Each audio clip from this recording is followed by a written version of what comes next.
Hello मेरे प्यारे दोस्त, कैसे हो आप लोग। तो आपका स्वागत है देव फिजिक्स वाला क्लास में, जिसमें हम लोग यूनिट 4 पढ़ रहे हैं, जिसका नाम है किसका यूनिट 4, क्लास 9 का साइंस का यूनिट 4, जिसका नाम है परमाणु की संरचना। ठीक है, तो लास्ट वीडियो में हमने पूरा आपका जो चैप्टर है उसका क्या किया था, एक्सप्लेन कर दिया था, मतलब उसको खत्म कर दिया था अच्छे से समझा के। ठीक है, अब हमारा क्या बचा हुआ है, तो अब हमारा जो बचा हुआ है आपका एक्सरसाइज का प्रश्न। तो चलिए आज हम क्या स्टार्ट करेंगे, एक्सरसाइज का प्रश्न। ठीक है, तो मैं एक्सरसाइज का प्रश्न देख रहा था, तो जो जो कंसेप्ट में बताया हूं वही सब चीज दिया हुआ है। जैसे क्या सर, इलेक्ट्रॉन, प्रोटॉन और न्यूट्रॉन के गुणों की तुलना कीजिए। किसका तुलना करना है सर, इलेक्ट्रॉन, प्रोटॉन और न्यूट्रॉन के प्रॉपर्टीज का क्या करिए, तुलना कीजिए, कंपैरिजन करना है। सिंपल है सर, मैं ये आपको लिखवा चुका हूं, बता चुका हूं। इलेक्ट्रॉन क्या होता है, इलेक्ट्रॉन पर निगेटिव चार्ज होता है, प्रोटॉन पे पॉजिटिव चार्ज होता है, न्यूट्रॉन पे जीरो चार्ज होता है। यही ना इसका प्रॉपर्टीज है। इलेक्ट्रॉन का मास नेग्लिजिबल होता है, प्रोटॉन का मास यूनिट होता है और न्यूट्रॉन का भी मास प्रोटॉन के मास के बराबर होता है, मतलब यूनिट के लगभग बराबर होता है। प्रोटॉन का जो मास होता है इलेक्ट्रॉन से लगभग 2000 गुना होता है। कितना गुना होता है सर, 2000 गुना ज्यादा होता है। किससे, इलेक्ट्रॉन से। किसका, प्रोटॉन का मास। इलेक्ट्रॉन को कैसे डिनोट करते हैं, ई माइनस से। प्रोटॉन को कैसे डिनोट करते हैं, पी प्लस से। न्यूट्रॉन को N0 से। यही तो डिफरेंस हुआ, यही ना डिफरेंस हुआ। परमाणु के अंदर न्यूट्रॉन और प्रोटॉन कहाँ रहते हैं, न्यूक्लियस में, और इलेक्ट्रॉन क्या होता है, उसके चारों तरफ चक्कर काटता है। यही ना हुआ।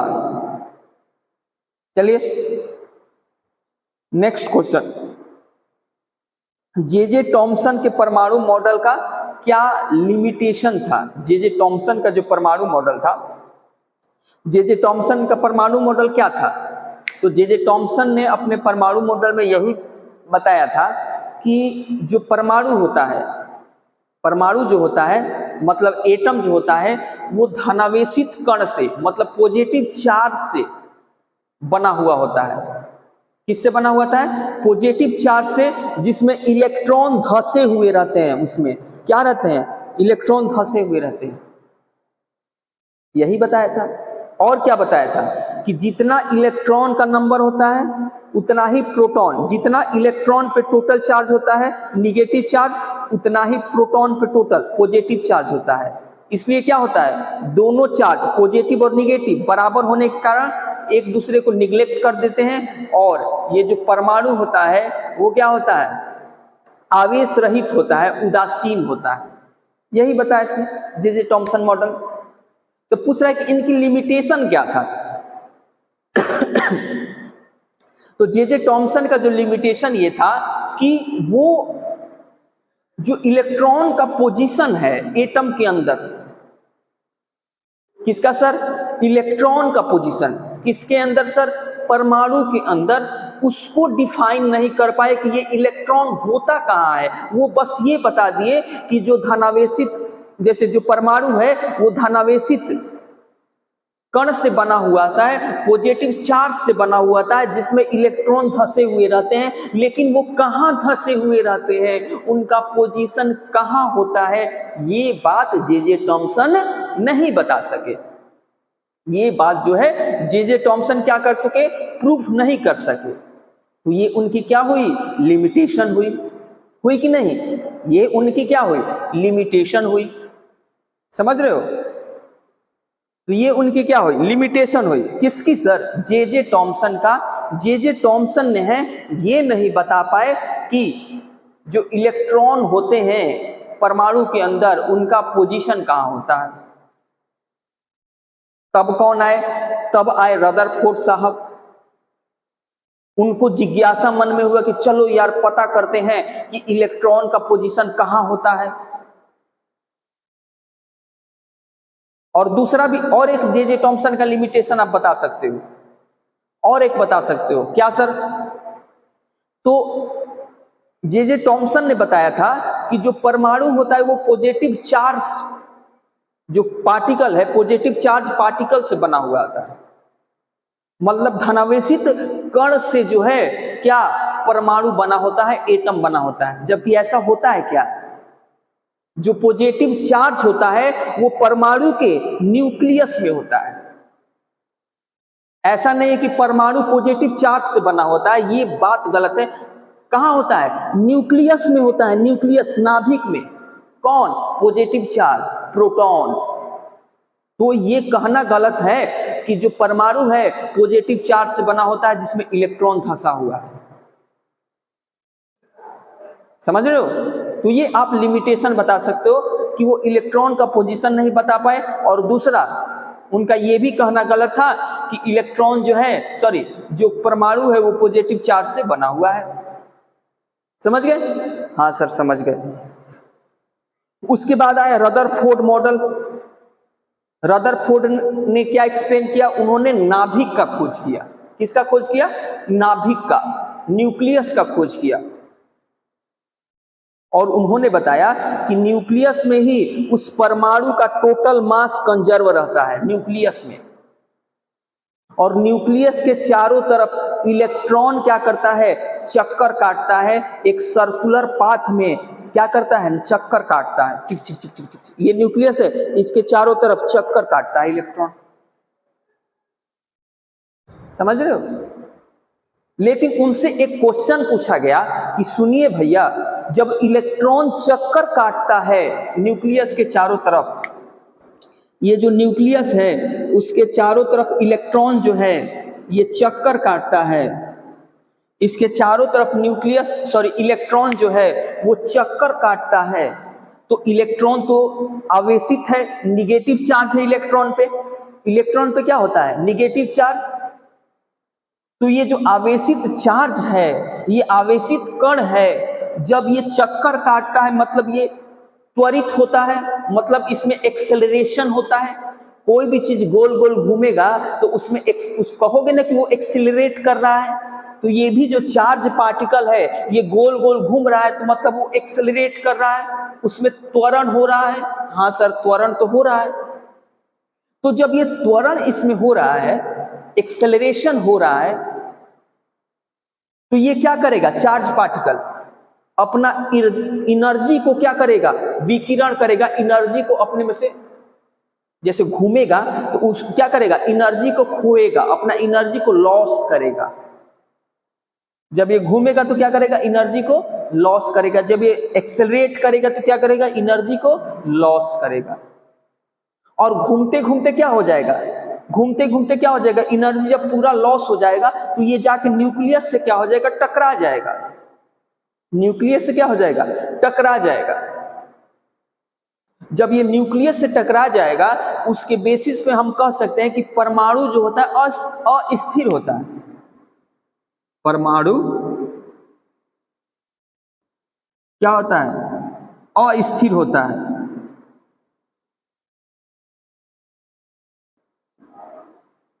रदरफोर्ड के तरीका से यदि देखें, रदरफोर्ड के तरीका से, तो हम कहेंगे कि परमाणु क्या होता है? अस्थिर होता है। जबकि एक्चुअल में, सही मायने में परमाणु स्थिर होता है, अस्थिर नहीं होता है। लेकिन जो रदरफोर्ड अपना थ्योरी बताए उसके अनुसार परमाणु अस्थिर होता है, लेकिन एक्चुअल में परमाणु स्थिर होता है। तो यहां पे उनका लिमिटेशन हो गया। यहां पे वो हाथ खड़ा कर दिए कि भैया अब हमरा नहीं बुझा रहा है। रदरफोर्ड के अनुसार क्या? कि इलेक्ट्रॉन जब घूमेगा, जब आवेशित कण घूमेगा तो वो एक्सेलरेट होगा, और कोई भी जो एक चीज एक्सेलरेट होता है वो एनर्जी को क्या करेगा? विकिरण करेगा, एनर्जी को फेंकेगा बाहर की तरफ। तो एनर्जी धीरे धीरे खत्म होगा और क्या हो जाएगा?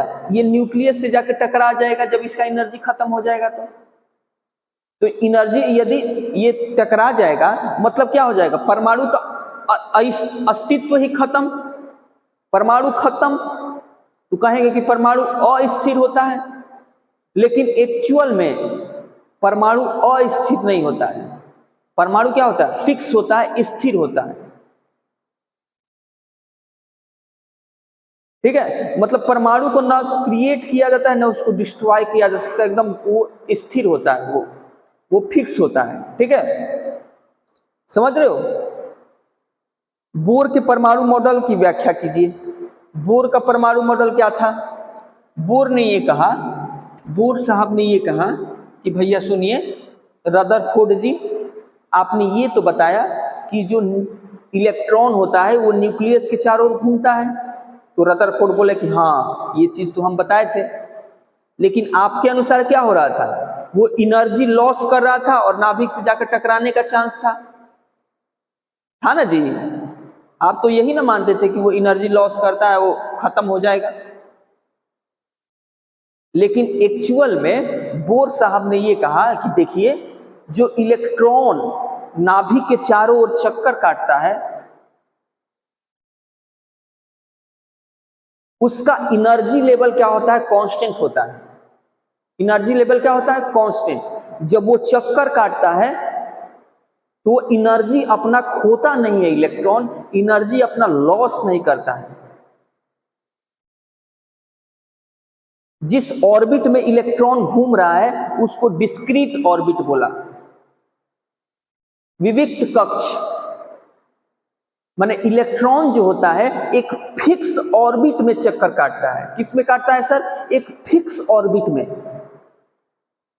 इलेक्ट्रॉन जो है एक फिक्स ऑर्बिट में चक्कर काटता है, जिसका एनर्जी फिक्स होता है, वो एनर्जी लॉस नहीं करता है जब वो घूम रहा है। तो जब वो एनर्जी लॉस ही नहीं करेगा तो उसका एनर्जी खत्म ही नहीं होगा। और वो इलेक्ट्रॉन जब मान लो कि एनर्जी जब टोटल आपका खत्म हो जाएगा तब ना गिर के बेहोश हो जाओगे। यदि तुम्हारे अंदर एनर्जी कभी खत्म ही नहीं होगा तो तुम चलते रहोगे चलते रहोगे चलते रहोगे।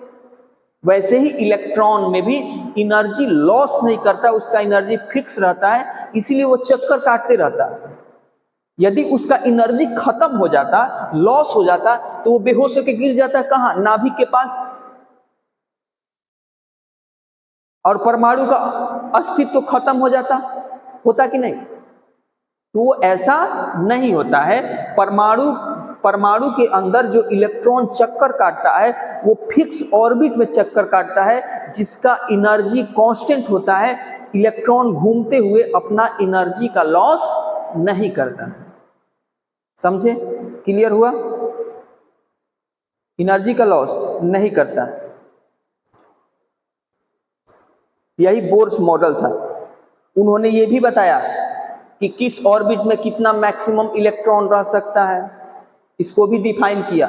ये सारा चीज मैं बता चुका हूं, तो फिर से मैं पढ़ाने नहीं जा रहा हूं, आपको एक बार पढ़ा चुका हूं। उन्होंने 2n² का फॉर्मूला दिया था कि यदि ऑर्बिट 1 है तो n के जगह पे 1 रखिएगा, मैक्सिमम इलेक्ट्रॉन इतना होगा। 2 है तो n के जगह पे 2 रखिएगा। समझे? उसके बाद इस अध्याय में दिए गए सभी परमाणु मॉडलों की तुलना कीजिए। जितना भी परमाणु मॉडल दिया है, जैसे सोडियम, पोटेशियम, कैल्शियम, जो सबका बनवाए थे जी, न्यूक्लियस, इसके आगे ऑर्बिट, इसके आगे ऑर्बिट, इसमें कितना इलेक्ट्रॉन, इसमें कितना इलेक्ट्रॉन, जैसे सोडियम का तो बनवाए थे ना, उसका तुलना करना है कि किसमें कितना इलेक्ट्रॉन है, किसमें कैसा है, KLM क्या है। ठीक है, पहले 18 तत्वों के विभिन्न कक्षों में इलेक्ट्रॉन वितरण के नियम को लिखिए। वो भी मैं बता चुका हूं, 1 2 3 4 5 6 7 8 तक करवाया था मैं। ठीक है, आपको बोला था कि इसके आगे आपको क्या करना है, करके लाना है, वो भी चीज करवा चुका हूं आपको। नेक्स्ट कर रहा है कि सिलिकॉन और ऑक्सीजन के उदाहरण लेते हुए संयोजकता की परिभाषा दीजिए। सिलिकॉन और ऑक्सीजन की एग्जाम्पल लेते हुए। किसका सर? सॉरी, सिलिकॉन और ऑक्सीजन का क्या करना है? सिलिकॉन और ऑक्सीजन का उदाहरण लेते हुए संयोजकता की परिभाषा दीजिए। ठीक है, ऑक्सीजन का परमाणु संख्या कितना होता है? 8। ऑक्सीजन का परमाणु संख्या 8 होता है। ठीक है, ऑक्सीजन का परमाणु संख्या कितना होता है? 8। ऑक्सीजन का देखिए तो इसमें इलेक्ट्रॉन का वितरण कैसे होगा? सबसे पहला ऑर्बिट में 2, दूसरा ऑर्बिट में 8 में से 2 गया 6, 8 में से 2 गया 6, तो 2 और 6, तो सबसे बाहरी ऑर्बिट में कितना इलेक्ट्रॉन? 6 इलेक्ट्रॉन है। सबसे बाहरी ऑर्बिट में कितना इलेक्ट्रॉन है? 6 इलेक्ट्रॉन है ना? सबसे बाहरी ऑर्बिट में कितना इलेक्ट्रॉन? 6 इलेक्ट्रॉन। तो ये बताइए, मैं बताया था कि संयोजकता निकालने के लिए सबसे बाहरी कक्ष में इलेक्ट्रॉन का नंबर देखते हैं। यदि इलेक्ट्रॉन का नंबर 4 से ज्यादा है, इलेक्ट्रॉन का नंबर 4 से ज्यादा है, तो उस समय संयोजकता निकालने के लिए क्या करते हैं? संयोजकता निकालने के लिए 8 - 6 कर देंगे 2। ठीक है, क्या होगा? 2 संयोजकता होगा। 8 - 6 2 क्या होगा? संयोजकता होगा आपका। चलिए आगे सिलिकॉन का देखते हैं। चलिए इसी बेसिस पे किसका देखते हैं? सिलिकॉन का देखते हैं। सिलिकॉन का एटॉमिक नंबर कितना होता है सर? 14। सिलिकॉन का एटॉमिक नंबर 14 देखते हैं। इसमें सबसे पहले क्या होगा? अंदर न्यूक्लियस होगा, जिसमें क्या होगा? प्रोटॉन और न्यूट्रॉन होगा। ये 14, ये बताइए कि ये 14 किसके बराबर होगा? प्रोटॉन के नंबर के बराबर, साथ ही साथ इलेक्ट्रॉन के नंबर के बराबर। इलेक्ट्रॉन के नंबर के बराबर क्यों बोले? क्योंकि ये उदासीन है, इसमें कोई चार्ज है तो नहीं।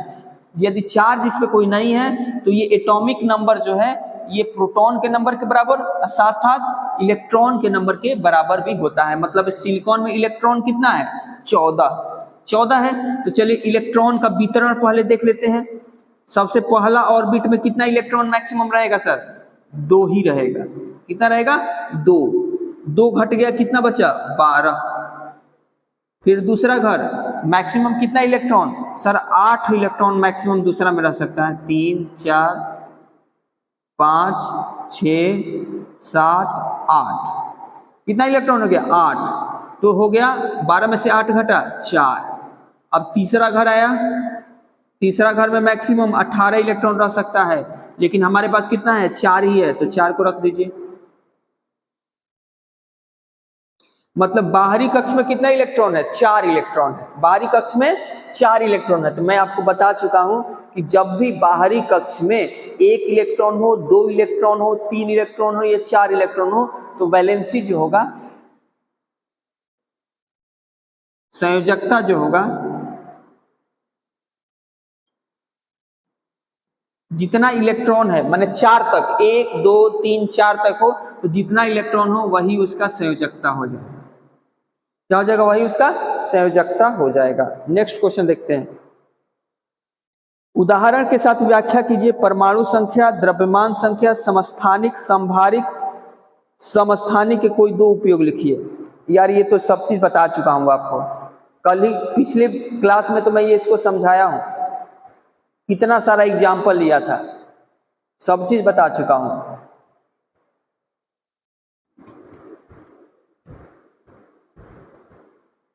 क्या कर रहा है? उदाहरण से परमाणु संख्या, एटॉमिक नंबर क्या होता है? एटॉमिक नंबर जो होता है, परमाणु संख्या जो होता है, किसी भी परमाणु में उपस्थित प्रोटॉन के नंबर के बराबर होता है। किसके बराबर? प्रोटॉन के नंबर के बराबर। जैसे सोडियम है तो सोडियम का परमाणु संख्या 11, समझ गए? द्रव्यमान संख्या, द्रव्यमान संख्या क्या बताए थे? द्रव्यमान संख्या बताए थे कि द्रव्यमान संख्या जैसे मान लीजिए सल्फर है, सल्फर का एटॉमिक नंबर कितना है? 16। ठीक है, तो द्रव्यमान क्या संख्या क्या बताए थे कि जो द्रव्यमान संख्या होता है, किसी भी परमाणु के अंदर उपस्थित प्रोटॉन का नंबर प्लस न्यूट्रॉन का नंबर, प्रोटॉन का नंबर प्लस न्यूट्रॉन का नंबर जो उसका सम होता है वो क्या होता है? परमाणु द्रव्यमान संख्या के बराबर होता है। तो प्रोटॉन का नंबर 16 है और सल्फर में न्यूट्रॉन का नंबर भी कितना होता है? 16। तो 16 16 32। तो परमाणु द्रव्यमान संख्या कितना होता है 32। सल्फर का परमाणु द्रव्यमान संख्या 32, 16 परमाणु संख्या और 32 परमाणु द्रव्यमान संख्या। और एक चीज बताए थे कि कभी भी जो परमाणु संख्या परमाणु द्रव्यमान संख्या पीछे दिखाते हैं। चलिए आगे,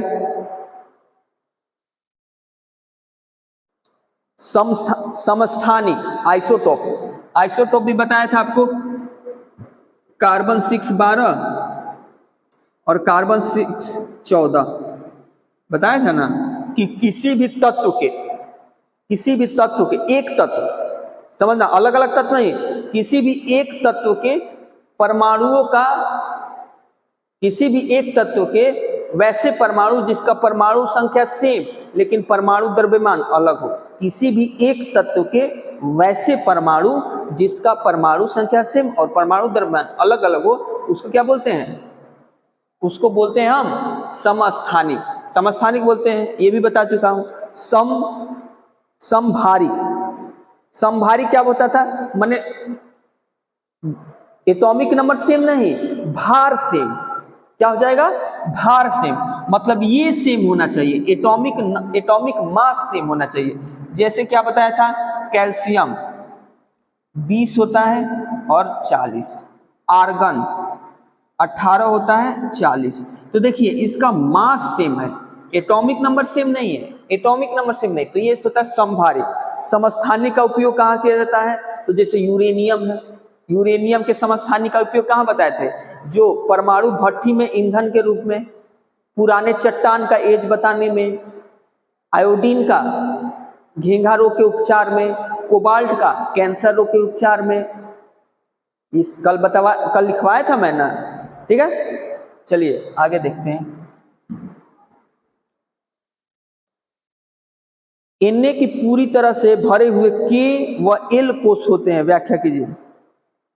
Na प्लस, देखिए ध्यान दीजिए, क्या है? Na नहीं है, Na प्लस है। क्या है सर? Na प्लस है, ध्यान दीजिएगा, केवल Na नहीं है, यहाँ पे Na प्लस है। तो यहाँ पे जो है एटॉमिक नंबर किसके बराबर होगा? परमाणु संख्या के बराबर होगा, इलेक्ट्रॉन के बराबर नहीं होगा। यहाँ पे ध्यान दीजिएगा, परमाणु संख्या जो 11 है, परमाणु संख्या जो 11 है वो किसके बराबर होगा? प्रोटॉन के नंबर के बराबर होगा, इलेक्ट्रॉन के नंबर के बराबर नहीं होगा। क्यों? क्योंकि ये चार्ज है इस पे, यदि चार्ज नहीं रहता तब एटॉमिक नंबर प्रोटॉन के नंबर और इलेक्ट्रॉन के नंबर के बराबर रहता, लेकिन यहाँ पे चार्ज है, इसीलिए ये जो एटॉमिक नंबर है वो प्रोटॉन के नंबर के बराबर होगा, प्रोटॉन के नंबर के बराबर होगा, ठीक है। तो यदि ये चार्ज नहीं रहता, ध्यान से समझिएगा, यदि ये चार्ज नहीं रहता तब प्रोटॉन का नंबर इलेक्ट्रॉन के नंबर के बराबर रहता। हाँ सर रहता। तो जैसे मान लीजिए ये न्यूक्लियस हो गया, न्यूक्लियस के चारों तरफ फर्स्ट ऑर्बिट, दूसरा ऑर्बिट, फर्स्ट ऑर्बिट में 2 इलेक्ट्रॉन, दूसरा ऑर्बिट में 8 इलेक्ट्रॉन, 3 4 5 6 7 8। तो ये 2 हो गया, ये 8, 10 हो गया। अब कितना इलेक्ट्रॉन बचा? 1 इलेक्ट्रॉन और बचा सर। तो 1 इलेक्ट्रॉन को इस सबसे बाहरी कक्ष में रख दोगे, रख दिए। देखना 2 8 2 10, 1 11। तो यदि आवेश नहीं रहता तो 11 इलेक्ट्रॉन भी होता, लेकिन यदि इसमें से 1 इलेक्ट्रॉन निकल जाए बाहर, 1 इलेक्ट्रॉन क्या हो जाए? बाहर निकल जाए, 1 इलेक्ट्रॉन क्या हो जाए? बाहर निकल जाए, तब इस पे चार्ज आएगा प्लस। एगो प्लस है मतलब क्या? एगो इलेक्ट्रॉन बाहर निकला है। यदि 2 प्लस होता तो मतलब क्या? 2 गो इलेक्ट्रॉन बाहर निकला है। यहाँ पे एगो प्लस है मतलब एक ही इलेक्ट्रॉन क्या है? बाहर निकला है, एक ही इलेक्ट्रॉन जो है वो बाहर निकला है। क्या क्वेश्चन कर रहा है? Na प्लस के, Na प्लस किसका सर? Na प्लस का K और L, K और L, Na प्लस की पूरी तरह से भरे हुए K और L की व्याख्या करें तो K और L, एगो इलेक्ट्रॉन इसमें से निकल गया तो K में पूरी तरह कितना इलेक्ट्रॉन है? 2। और एल में कितना है 8, तो पूरी तरह से भरा हुआ है कि नहीं, के भी पूरी तरह से भरा हुआ है और एल भी पूरी तरह से भरा हुआ है। क्यों? क्योंकि इसमें से एक इलेक्ट्रॉन बाहर निकल गया है और प्लस चार्ज बनाया है। ये समझ में आया? तो आज हम लोग 9 क्वेश्चन को डिस्कस कर चुके हैं और जो बचा हुआ क्वेश्चन है वो नेक्स्ट क्लास में डिस्कस करेंगे। यदि फिर भी कोई डाउट हो तो आप जरूर कमेंट सेक्शन में पूछिए, ठीक है? मेरा भी मनोबल बढ़ेगा, ठीक है, कि मेरे बच्चे वीडियो देखते हैं, ठीक है, अच्छा लग रहा है। यदि कोई त्रुटि हो, कोई प्रॉब्लम हो तो उसको कमेंट सेक्शन में जरूर बोलिएगा, मैं सुधारने का जरूर कोशिश करूंगा। जय हिंद, जय भारत।